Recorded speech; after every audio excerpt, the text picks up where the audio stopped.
name is Ellie Hayden.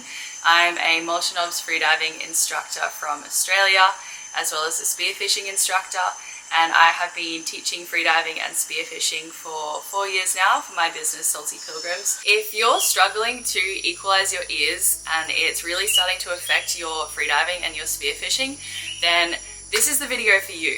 So today I'm going to be talking about why we need to equalize our ears, because having that basic understanding can really help you to learn all of the skills that are needed.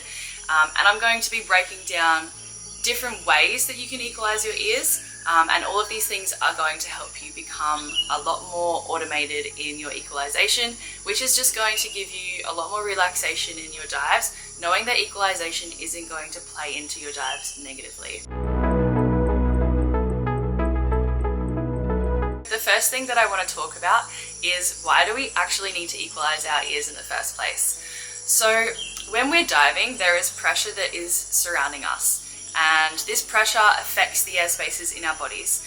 So how the ears work and why we need to equalize them is because behind our eardrums, which are quite flexible, we have this little socket of air that is the middle ear.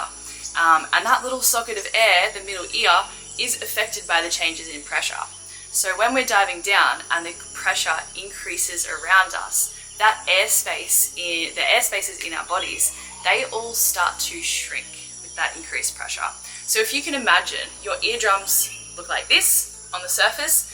The moment that you dive down underwater and that pressure increases, the air inside of your middle ears is starting to decrease. So because of that, the eardrums get pulled inwards like this, and that can be why you start to feel a little bit of discomfort and a little bit of pain in your ears when you're diving.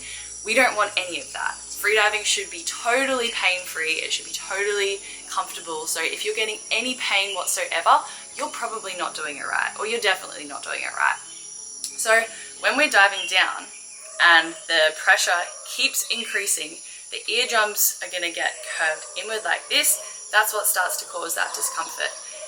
When you equalize your ears, you're essentially pushing air, bringing air from your lungs up into your mouth, and I'll explain this all soon, up into your mouth. Then that air is pressurized by muscles like your tongue and your larynx, moving your larynx, and then that air passes from your mouth into your eustachian tubes, into your middle ears, and that is what pops your ears. So that is happening every single time you're equalizing. When you dive down, your eardrums are getting curved inwards with that increased pressure. You pop your ears and they come back out to that normal state again. If you keep diving down, the eardrums are going to get curved inwards. You pop them, they come back out. You keep diving down, you pop them, and they come back out. And you have to keep doing that the entire time that you're diving. Otherwise, there's going to be that build up in pressure and you're not going to be able to keep going. So the number one important thing with equalization is to equalize before you feel any pain or any discomfort. You want to equalize before that pressure has a chance to build up in your ears, so that you have a really comfortable dive. And the first one is a way that I don't want you to practice, and this is generally the type of equalization that I see in most beginner freedivers. It's not very effective, so try not to practice this, but I just want to show it so that there is an understanding of what it is. So this first way that you can equalize is called Valsalva. So Valsalva is done with pinched nostrils, and you're basically just like pretending as if you're blowing a tissue. Like this. So it looks like this.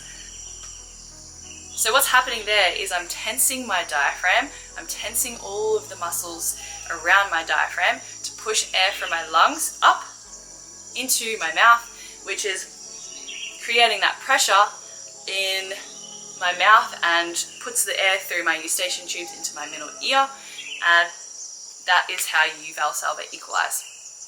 This way of equalizing is a lot less effective. If you can imagine, when you're diving down, you're inverted and the air doesn't want to travel that way. So this can be really hard, especially when your lungs start to compress. It can be really hard to get that air back up.